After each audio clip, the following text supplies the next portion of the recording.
Welcome back to Soccer Cards United. It's episode 208 of the greatest soccer podcast in the world. My name is Jason. That's Enzo. Hi, Enzo. Hello, Jason. We were full of energy on Monday's podcast, and actually, some people heard the podcast and said, "Good podcast on Monday," and I thought, "Thank you." I feel like it was a good one. And then we were like, "We're back on Thursday. Don't worry about that." And here we are, Friday morning recording. No, but I think, to be honest, I think it's a testament to ourselves that we were able to bounce back after Thursday and go straight into Friday. You know, normally it would be, and I go back again Monday, and we'll get back on the horse. We are back. We're still, I suppose, fine tuning a few bits. There's still a lot happening in the background. But we're just trying our best to. So yeah, we missed the Thursday window, but here we are, Friday morning, bright and early. It's sunny in Dublin, just about. So yeah, no. To be honest, we could have hopped on this saying Thursday, and then you could just add in a little. Sorry, forgot to upload it. Yes, that's right. Could have done. Brilliant. Yeah, they wouldn't have cost. But we just don't have that kind of relationship with our listeners. It's all honesty. No. Yeah, it's on-air production meetings, and full transparency. Yeah, we're not playing around here. Loads of hobby stuff actually to talk about. I had to write a description for our YouTube podcast playlist the other day, and so I had to describe what was in the podcast. That was a bit difficult because the first podcast description was written in like 2020. It's just been there since. But and I was trying to think, what do we do on the podcast? And one of the things we do that I hadn't really realized was a core feature is we do product previews. That's like one of the main pieces of content on the podcast. Yeah. And we have 3 such product previews today. 3, yeah. Yeah, mad. So we're gonna start off in Panini land. Because Donruss is back. For 23-24. Donruss Soccer. Donruss Soccer is back. 23-24. Donruss Soccer Cards delivers 1 autographed card, 1 memorabilia card, plus 100 optic or optic parallels. This is crazy. And 48 inserts or insert parallels in every single box. It's FIFA Donruss. You get 100 optic or optic parallels in a box? Yeah. That's fucking insane. 12 boxes in a case, 12 packs in a box. 144 cards. But no, not 144 cards. Yeah, no, sorry. Very sorry. 360 cards per box. I'm getting flashbacks to us doing a case rip of this last year privately. And chasing that case hit kaboom that we got a Lukaku. Still have it. It's a lot of cards. It's a lot of cards. Like, that's a rough case rip because there's just so many cards. Yeah, I mean, we did rip a case of Donruss, as you say, and like it adds up. It took a long time. I'm still finding base cards just in my house. Yeah. So we ripped it in your house. That says everything. I know. What happened? That's how much there were. So let's see. Delivers a bold and inviting tribute to FIFA's biggest stars and brightest newcomers with an extensive 200-card base set featuring 25 rated rookies and plenty of parallels to chase. Now, guessing the rated rookies would have been quite a segment, Jason. 25. 25 rated rookies. Lamine Yamal is all I have, I think, off the top of my head. Yeah. Signature Kobe series Mainu, back. They sneak them in. Sorry.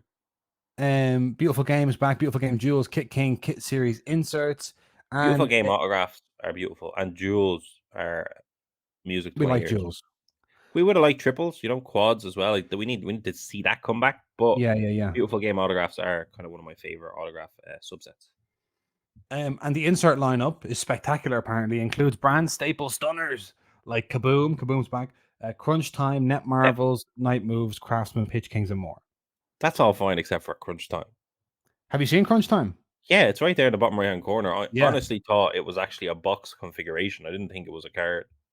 Crunch Time is a cereal box card. That's atrocious. The card is a picture of a cereal box. When I seen that, I thought there was like a Griezmann team cereal box, skew. Yeah, I thought something else was going on as well, but no. That's atrocious. To be honest, it's all about that Kaboom. It's all about that Kaboom chase. Although I feel like, is it me or is there, like, we've gone from hardly ever seeing any soccer Kabooms to now there's loads of soccer Kaboom.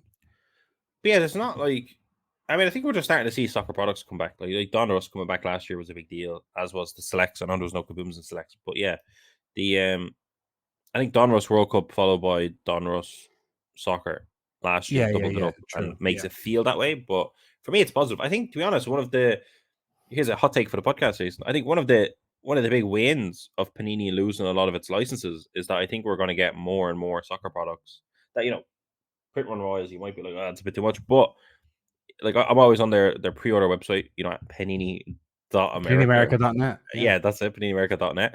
And Loud and Proud, which hasn't always been the case, Loud and Proud on their officially licensed is the French Ligue 1, La Liga, Serie A, and the Premier League, along with the World Cup in 2026. So they're letting us know we still have big licenses over here. And they've obviously added Live Golf, Euro League, etc.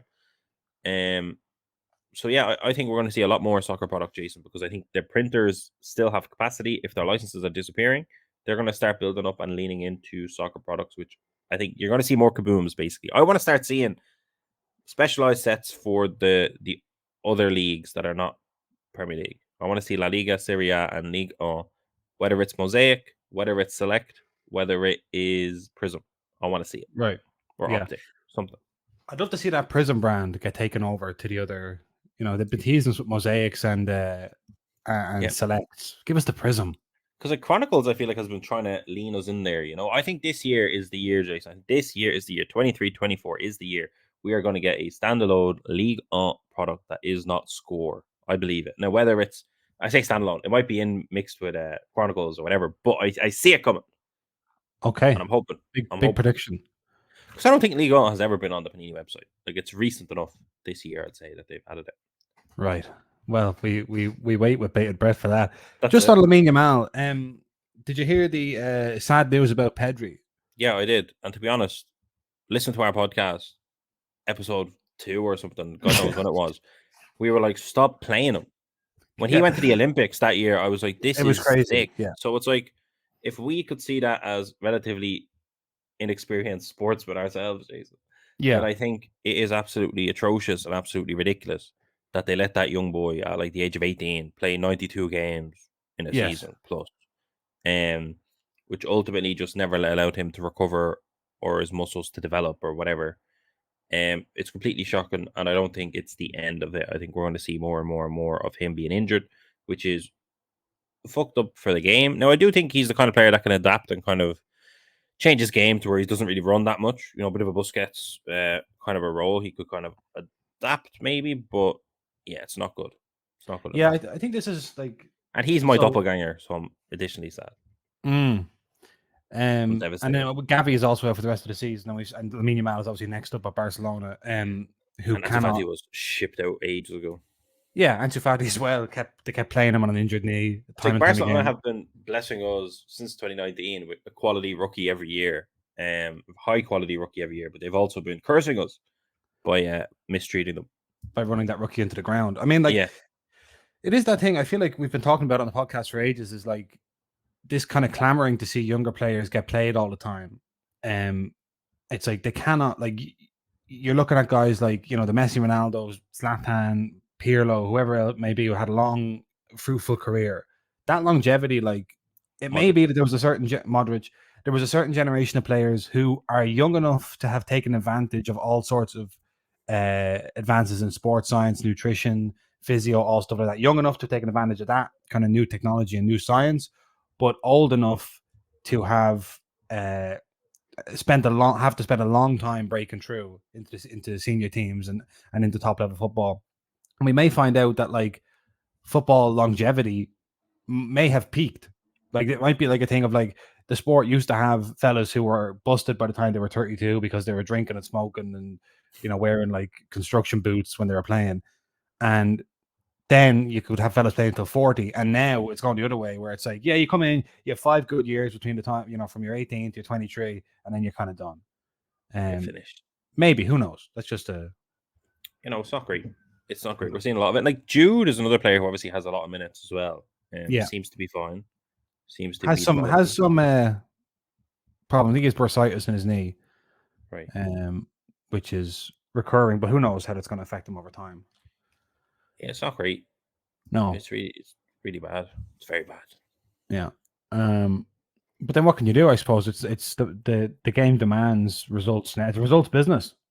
Yeah, I know, but you can't be dependent on the kids. I know obviously Barcelona had so many issues that they could really sign players, even though they were signing a lot of players. It was very confusing. But they had to keep relying on the kids. But like it is, but like in fairness, it's also the congested schedule. Like players, even players in their 20s, 30s are complaining about the international football happening all the time, and that they just don't have it. They're going to get injured. Not just young players. Like older players are saying we're playing too much. Like you can't expand the World Cup. You can't add in the Conference League. You can't keep adding in games into our schedule. Like it's fucked. Yeah, bigger Champions League next year as well. Yeah, that's it. So you mix that in with young players as well, and it's kind of a bit of a recipe for disaster. And especially you have all the travel included as well. Every time you put air miles in a player during a season, like that takes time for the muscles to adjust. I'm told. But like when you look at like Mukoku's not getting crazy game time, and now whether or not that's purely based on how good he is, but it does feel like the Germans kind of protect players. Yamal Musiala he's properly broken into the team, I suppose, for Bayern, but I still feel like they kind of, and he's not undroppable. Yeah, they kind of pull him in and out. Yeah. I don't know. Maybe the Germans, I don't really see a lot of them getting dragged into the ground. But yeah, it's one of those things where it'll be interesting to see players like those that don't necessarily play every minute of every game and have the whole team on their back, how they develop in the next 4 or 5 years as they get into their prime. Even someone like Karim Adeyemi, who played an awful lot for Salzburg and came through in a very impressive way, played loads in the Champions League and everything, and then has injury problems. And it's like, I wonder that Jude class would be an interesting one to develop, to see, how they do performance-wise, but then also see how many of them actually last. Like 10 years down the line, how many of them are still playing at a top level? Never mind, kind of. But like you look at Camavinga, like he looks quality. He doesn't play 24/7 either, but he looks like that gives him time to develop in training and actually just And he wasn't playing. He wasn't playing for France while he was playing for Rennes. He wasn't playing for. They had a Champions League campaign, but for his first couple of seasons, it was mostly just domestic football he had to focus on, as opposed to going to bloody, I don't know, Doha to play the Club World Cup or wherever that was. I don't know. So yeah. All right. Next product on the slate today is Road to UEFA Euro 2024. So people have been Topps' first Endeavour International high-end cards. Is that correct? Is that correct? Yes, I think so. Yeah, to my knowledge, it is. So this is a Topps finest. We've seen them. Obviously, they have the Euro license now. I am Jose Mourinho, all that kind of stuff. Match attacks and sticker collections coming out, and now there's a premium Road to UEFA Euro Topps finest joining 100 card base set. Is that more or less than you thought? Less, yeah, that's good. Less, much less. Yeah. The parallels are numbered from 250 all the way to 1. Yeah, I've heard people say if that 250 was out, it would be a very strong product. I'm hoping Bundesliga finest style, there's a shitload of color in the product, which keeps the print run lower than it should be and just gives you a lot of fun kind of color to open, which I think they've been doing with finest. Yeah, I mean, you've a 100 card base set and all these parallels, you're gonna hit a lot of color. There's Kavica Kvaratskhelia in his Georgia kit in a red black vaporwave refractor parallel. Beautiful. Number 3. Can you go back to that? I just want to verify. Red, but number 210. Oh, sorry. There's one. The purple pink vapor wave refractor parallels number 3. That's interesting. We don't normally get that from Topps. No, we don't. Right. There's the man back from UEFA finest with Zlatan Ibrahimovic in his Sweden kit. Could we have Zlatan? Oh, maybe. Potentially. Zlatan Sweden autos. What a way to announce yourself on the international stage that would be from Topps. Oof. What cool. Prize footballers, Euro Masters. That's usually Hobby Masters, is it? Is that what insert usually is? Yeah. The man and finest debutants all coming back as Giants of Europe, rare short print. Prize Football Fusions, rare short print. I like the introduction there. I like them using prize footballers. That's a really nice insert, especially the fusions. I like that they've thrown that in. And that's a classic for finest, I suppose. But happy to see it in the Euros. And look for top rookies, current stars, and your classic 2 autograph per master box, 1 autograph per mini box. There's an Erling Haaland Superfractor autograph. What a master box that would be if you got those two. Look at that. Look at that. Now, hang on a second. Am I right in saying you don't usually see fusion autographs? Yeah, I don't think you do. I don't think I've ever seen that in soccer. Neither have I. Let's investigate. That'll be interesting to see how the cards look in the flesh, because the whole thing with kind of fusions are like that they kind of are a full color kind of thing. So the autograph may take away from it in some ways if you're a big fusion fan, but for anyone that's not a massive fan of the insert, obviously the autograph makes a difference. For soccer anyway, I don't see any autographs. Right. But by putting it in, I do see from MLS Finest Lionel Messi fusions, and I'm kind of jealous. Kind of want them. That Inter Miami kit pops. What can you say? It just pops. Look at that. It's a Haaland Ronaldo dual autograph in their national kits, Norway and Portugal. Yeah, that's mental. I like that. People complain about that, but it's like, why? Chuck it in. People complaining about that. Yeah, people just being like, oh, why would they be together? And it's like, because they're two of the best goal scorers around. That's why. I suppose a lot of breakers are concerned about it. What do you do? How do you put it in? It's a big card for Portugal, big card for Norway. How do you handle that? But that's not. Yeah. Figure it out. Figure it out. You figure it out. That's your job. That's your job. Supposed to be a breaker. Come on. Figure out how to. It's like they're not doing your job right. You got to break it yourself. Yeah, what you want to do? Not do a dual autograph for you. Stop with this. And there's Nico Williams, and you see the national debut badge as well. Yeah, that's a big swing. Whether it's a hit or a miss, we will see. The national debut, I would like to see it be a thing, but it is the trouble you get with the rookie logo. I wonder if we'll have trouble with the national debut logo. Will we be going, hold on a minute? Yeah, hold on a minute. He made his national debut XYZ. Yeah, I'm not sure about the national review thing. I mean, the national debut thing. Yeah, I don't think it's like, oh, it's his national debut. Like, I don't think, even though it's like that's something that I would probably recommend. Oh, you should throw that in. You should do that. But it's like, then you see it and you're like, it almost makes you question the rookie logo. Yeah, like the national debut doesn't mean anything. That's like, why does the rookie logo mean that? And like I've seen Panini, or I don't know if it was Panini or Top, someone put out like a milestone. They had a milestone logo, a big M shield. Might have been Panini for Caitlin Clark. That could have been Top. Right. I don't know, because the two of them were very Caitlin Clark focused. I want a piece of the Caitlin Clark. And Panini got it. That actually should have been on the docket.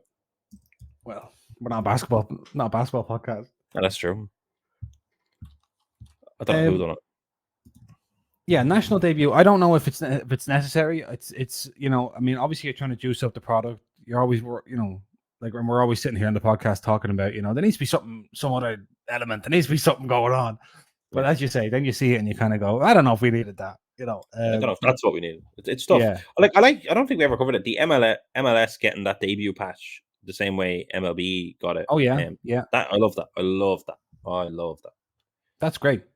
That's class. Absolutely. Nothing wrong with that. It makes sense that they're able to do that with the MLS because it's all in the States. It's easier to get to them, etc., etc. But like you see that for like Champions League or whatever, it would be a lot harder to be like, and is it your debut? I was like, you do. If the Champions League debut qualifiers or the actual it gets confused, gets finicky. But like, stage. I'm into that for sure if they can get that going. So yeah, I'm a fan of that. Then the national debut, we'll see. But at least like they have the national license, they've added national debut. We'll see what happens. But here's the thing, right? This is road to UEFA. This is road to UEFA Euro 2024. I'm reading about Nico Williams' international career. Yeah. He received his first call up to the senior squad from Luis Enrique in the 22-23 Nations League fixtures in September 22. On November 17th, he scored his first goal for the national team in a friendly against Jordan and was subsequently called up for the 2022 World Cup, where he made 4 appearances. So how was that national debut? It's a national debut. He played at the World Cup. Jason, it's his national debut card. Now, I'm sure there is a Panini Prism of Nico Williams. It's his national debut. Sorry. Okay. See, this is where it gets confusing. In your place over the rookie. People were going mental. I said, why does Wes Fotheringham have a rookie card? And they said, because it's his first card. And that's not what a rookie card is at all. Kind of is, actually. You're just like upstream. No, a rookie card is not supposed to, it's nothing to do with cards. It's like, it's supposed to be the sport comes first. The cards are built on top of the sport. How do we spell that, Nico Williams? Is that the same as the other? That's Nico Williams. Yeah, I'm looking at him. Going crazy. Don't look at him. Good Lord, don't look at him.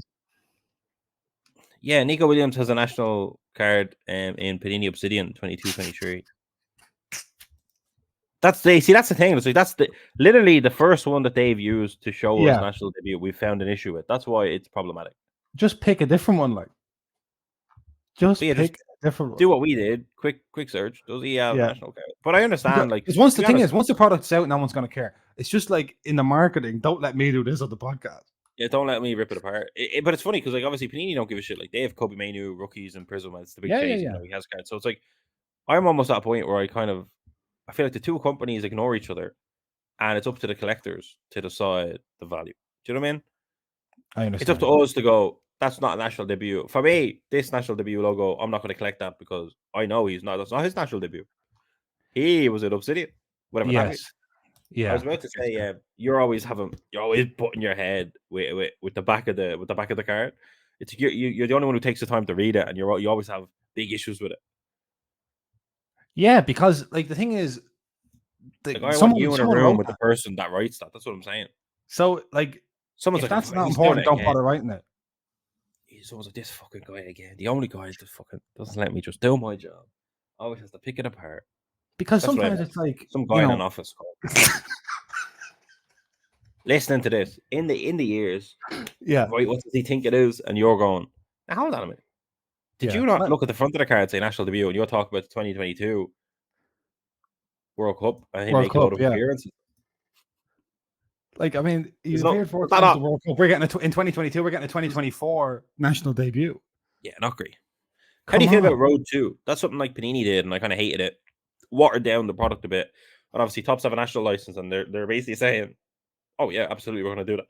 We're not going to not do that. Obviously, gives them the opportunity to throw in teams that did not make it to the Euros. But it does water it down, doesn't it? I would rather have... I don't like the phrase Road 2. Yeah. I would rather just have a qualifier set. Just say it's the qualifiers. Sure. Euro qualifying. I was going to say as well, obviously, the big issue, because there is a lot of good with this product, but the big issue, obviously, is the licensing conundrum that has taken place with 4. I don't know if it's just 4, but 4 of the big boards. Yes. So we're talking about no licensing for England, no licensing for Germany. Again, in terms of Europe, UK, 2 of the biggest hobby markets. So how will that affect the product? No licenses for Italy, which breaks my heart personally, because like I can give you my personal opinion. I will not be collecting Italian cards from this set, 100%.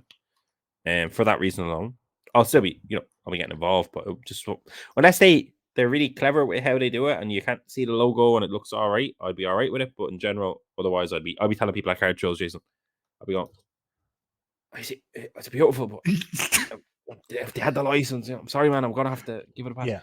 And I think France as well, which is not the biggest hobby market, but it is definitely one that I'd say the biggest grower in the last 6-12 months. So and it's also where a lot of the best players are from. Yeah. So this could have really rallied people, got people in France excited. But obviously, and for me, I'm sure there's a lot of licensing problems going on in the background, because if I'm Topps, I'm like, hold on, I got the Euro license. These teams play in this competition. Yeah. How the F do we not have their, federation licenses in correspondence with the Euro license? Like, I think it's stupid. Obviously, we've seen it in 2014 with England in the World Cup Prism. So there is issues out there that exist. There is, I suppose, exceptions. But that is very disappointing. Hopefully it gets figured out, but I don't love it. Now, we do have some clue as to how Topps are going to handle this, because I'm just looking here and on GBW's YouTube channel, they've been opening Match Attax Euro 2024, and I can show you. Oh, yeah, please. If you see this Zinedine Zidane card for France. Yes. And he's in a just a white kit with the number 10 on it. And we go back. Sorry. You're missing something key here. I've missed something absolutely key. Yeah, what's up? You need to go back a little bit. I need to be able to see both of the cards at the front, the 2 on the right. Sorry about this, Jason. I'm very sorry about it. You had it perfect. I had it perfectly right. That's all right. Oh, sorry. I've done it. I've moved it again. Oh, no. Let's have a look. Okay, here we go. Yes, it's coming into view now. You see it? Right, yeah, we'll use Spain. Look at the bottom right-hand corner. In the bottom right-hand corner of Andres Iniesta, you're seeing the Spanish Federation. Oh. In the bottom right-hand corner of Zidane, you're seeing polka dots in the French colour. Yeah. Not great. Not even a flag. Oh, well, there's a flag on the left. Flag on the left. And then yoke on the, like, not great. For me, that's shocking. I mean, like they do have Zidane autos. Like, Zidane autos could be in finest, but if they look like that with an actual autograph, not a printed autograph, again, I suppose the reason you put so much value behind Topps product and the reason why you kind of shit on maybe Futera or you shit on Leaf, especially with their Patrick's Day. I don't know if we're going to do that on the show. It's like, it's not licensed. The value is in the fact that this is an officially licensed product from a highly respectable brand, being Topps Chrome, Topps Finest, whatever the case may be, Prism. So if the entire value, if the reason I buy a Topps Chrome autograph of Messi for $4,000 and the reason box prices are so high is because it's officially licensed versus, Leaf doing weird shit over there. If you're saying the reason is licensing, but then you come out with a product without the licensing, if we start buying 101 Zidane unlicensed Topps product for mad money, then it's like, why do we need licenses? Why can't the two of us set up a card company, Jason, and go Leaf, but don't be like sexist and shit, like with your weird yeah. Could we have a successful run kind of thing? So it's like, and I'm sure internally they're fuming about it. Like, I don't think the people that I don't think anyone's happy about this. Yeah, I don't think anyone's happy about it. I think it's more of a hurdle, and they're like, well, we have the Euro license, we have a lot of licensed teams. These other teams, for whatever reason, are finicky or messed up. But it's impossible to say anything other than it definitely takes away from the product. You see Jamal Musiala and Eduardo Camavinga there in the golden tray. That's a really nice design for a Match Attax collection. Yeah, they're handling it very well. Kind of like that looks okay, but it's still, no matter what, when you have those cards in hand, like, there's a big difference between that and the other ones, Yeah. I don't know if it's just those 4 teams, but yeah, like, that's with that look at that. So this is a pack. There's Jamal Musiala in a black t-shirt. To be honest, I'm sure they're devastated that they have to put that out. And so is that an Italian card you want? That Locatelli, the white t-shirt? No. To be honest, even a licensed Locatelli, I'm not running for. But Federico Di Marco, yeah, no, like, again, I like that obviously they're able to stick, and I think you see the Euro patch on every one of their yokes. I think they did that on purpose. They wanted to kind of add as much licensing or whatever as possible. Yeah. But yeah, if I'm them, I'm freaking out at the Euros. But obviously the Euros don't have. I don't know. Like, I honestly don't know what kind of. I don't know how that happens, to be honest. It's definitely not fantastic. I'll say that. It's not ideal. Yeah, but you look at the card on the left, Rodri looks amazing. We're seeing Topps product in national kits. It is beautiful, but only for obviously the teams that are licensed. Now I'll put this to you, because this is what they would have had to decide within Topps. Okay. Oh yeah, I agree. I know what you're about to say. No, it's good. Would you rather they just leave the unlicensed team out of the collection? Potentially, yes, but obviously they are such juggernauts. Yeah, like that's definitely a hard thing. But it's kind of like, if you leave them out of the collection, I think even from a licensing point of view, those teams would have to feel stupid. Do you know what I mean? Yes, it's almost like you call their bluff. Yeah, you go, well, now you aren't in it, and you're missing out on being in a potentially iconic collection or whatever. But at the flip side, it's like, you know what people will say if France win the Euros or they're not in Euro Chrome or Euro whatever. It'll be, it's kind of like the first year women's Chrome set. Yeah. I suppose they made that decision for first year women's Chrome, did they not? They didn't have Leon in it. Which means it's not a case of they won't do it. It's a case of some products are too important not to do it, and some products aren't important. Of course, but if you have, like, I'd say that decision was probably made based on the autographs that they had. They just signed Zidane. They just got, I don't know, maybe they have Mbappe in it, maybe not, probably not, because Panini have a weird, I don't know what the Mbappe deal is. That might just be PSG, but they probably have some blockbuster autographs. All the German legends they just recently signed up.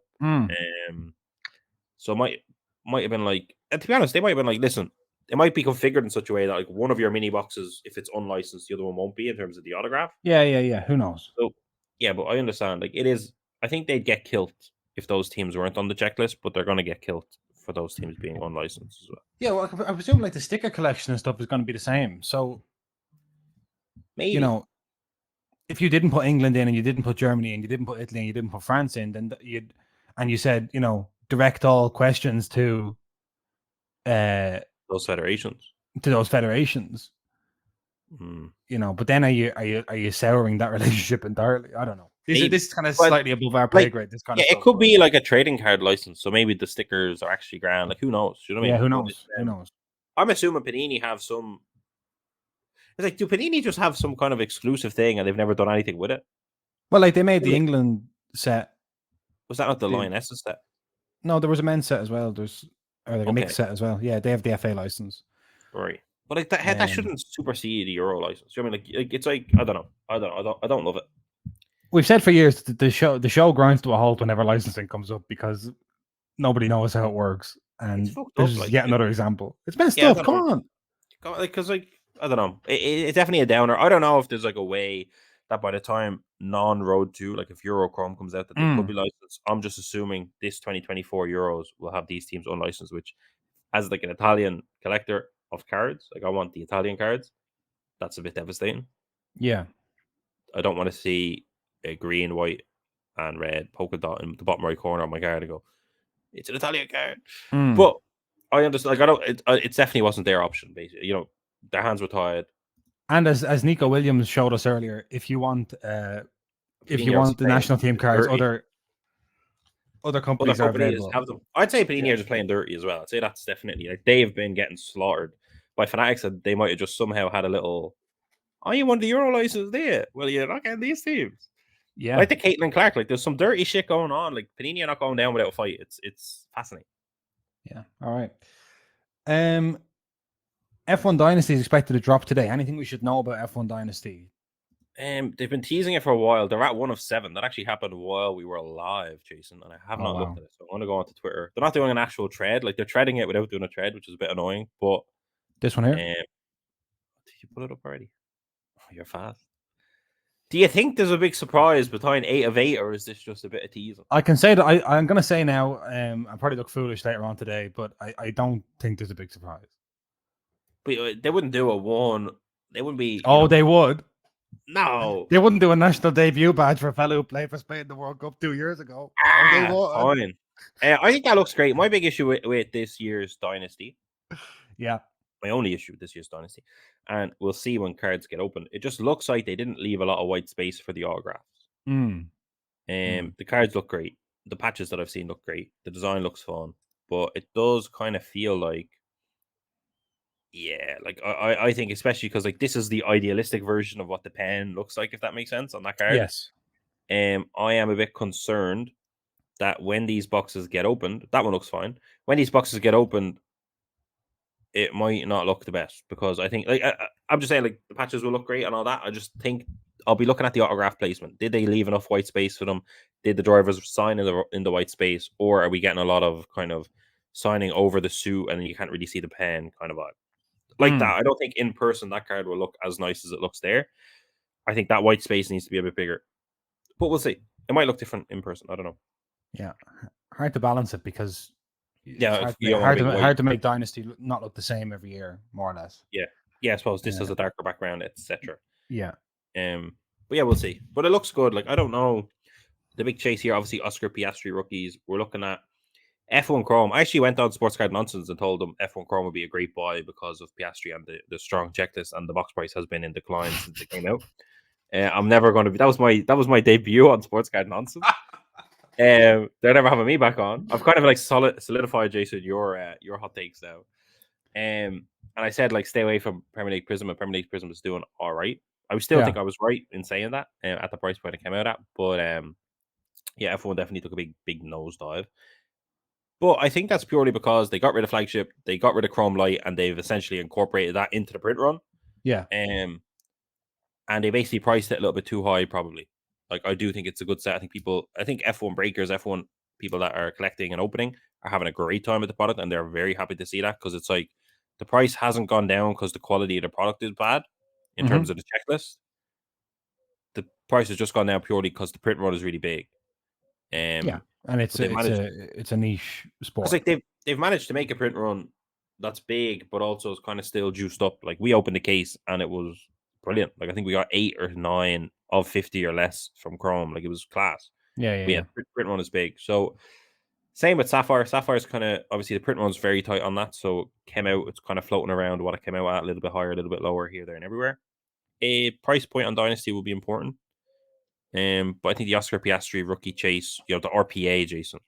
Yeah. I think there's no way it doesn't kind of have a nice out the gate.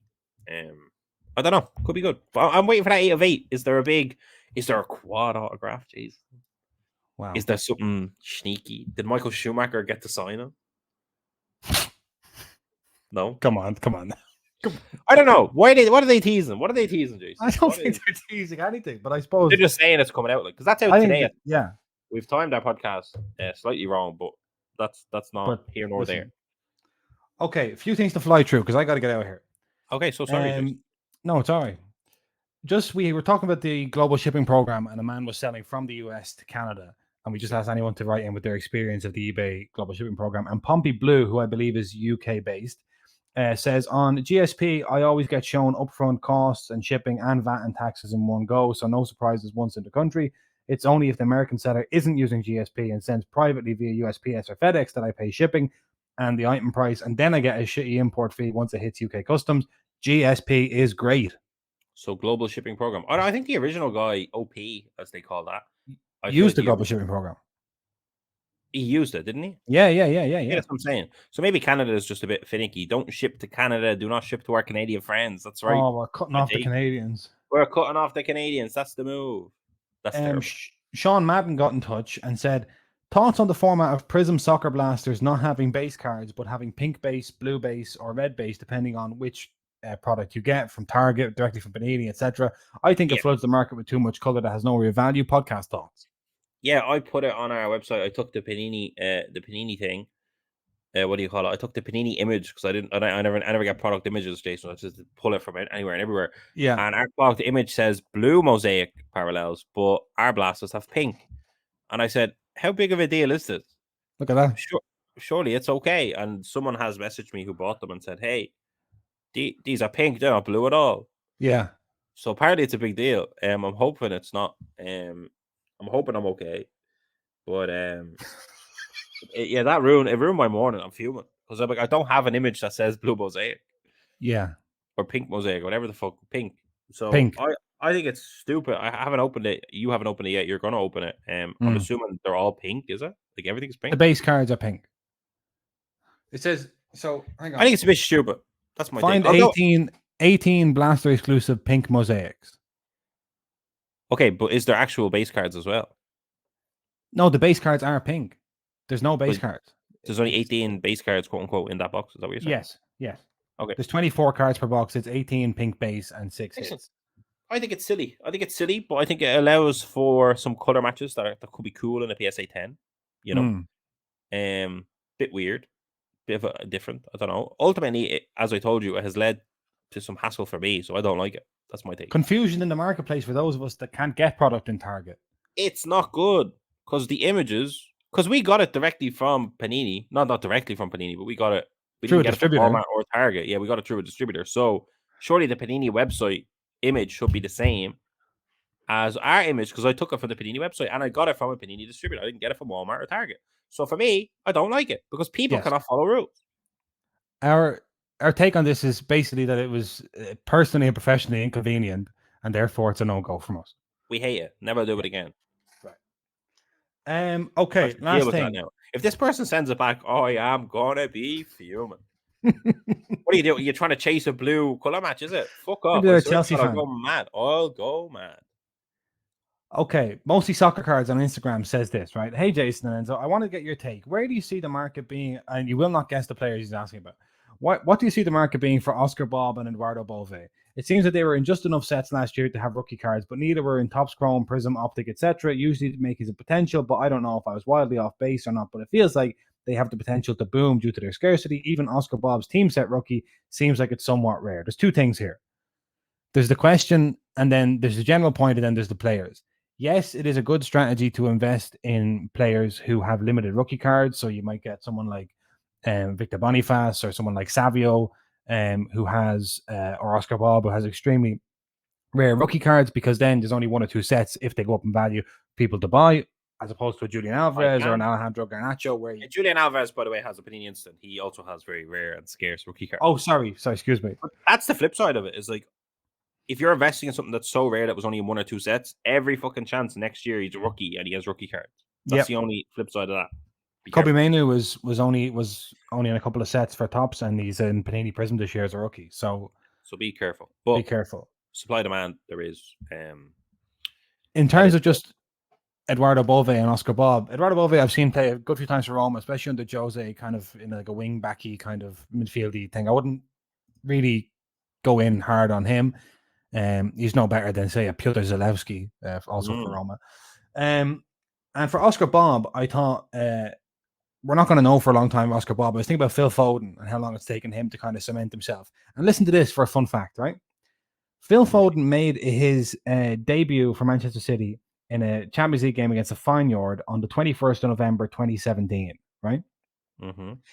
And if we were to say between 2017 and just around the last year or two, Phil Foden is kind of playing all the time, and it's kind of, you couldn't really see that City squad without him.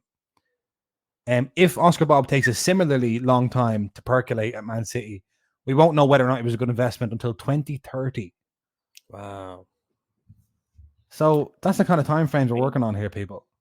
Jason, there's one thing I wanted to point out to you on the Phil Foden front. Yeah. Someone has a rated rookie of him up, number to 5. A rated rookie to 5 of Phil Foden? On eBay. Let's see if it's still there. I think I had a dinged corner, but it was... What's it gone? It's hardly gone. Where was it? It's on eBay. No, but what country was it in? I mean, it must have been USA. I don't think there's a lot of these. Oh, I have it here. I have it.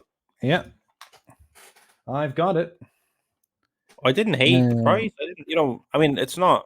I think there is like a bit of a corner. This is 1120 Collectibles, whose listing we're now giving a nice pump. That's not bad. Like he has it's kind of a color match. Like it's obviously darker blue or whatever. It's not the exact color match. There is a color match in the set, but like 105, like that's. Like, I don't know. Like what is that? Yeah, that's the issue's not there. The issue's not there. Like if you click, that's not the issue. No, that's just a light. If you look at the photos, there's like one of the back corners are a bit messy. See? Oh, it's not great. Obviously, is that kind of like a micro tear even more than a ding? I don't know what it is, but it's not great. But on an 5 rated rookie from 2018, I love this. Look, please do not message me asking for trades, partial trades at best price, because that's what that button is for. Yeah, but look at that. That's classic. That's really good. It's supposed to Donruss. It's not optic, but it's how. I mean. How often do you see that? You don't. I don't know. Pretty nice. Pretty nice. Okay. By the way, don't write in and give us your eBay listings, because we're not going to be. That was just. I just happened to see that, and I said, "Oh, just happened to see that." Yeah, we're not. This was not a paid promotion. All right, Enzo, we're out. See you on Monday. See you on Monday. Have a great weekend. Have a great weekend, everyone.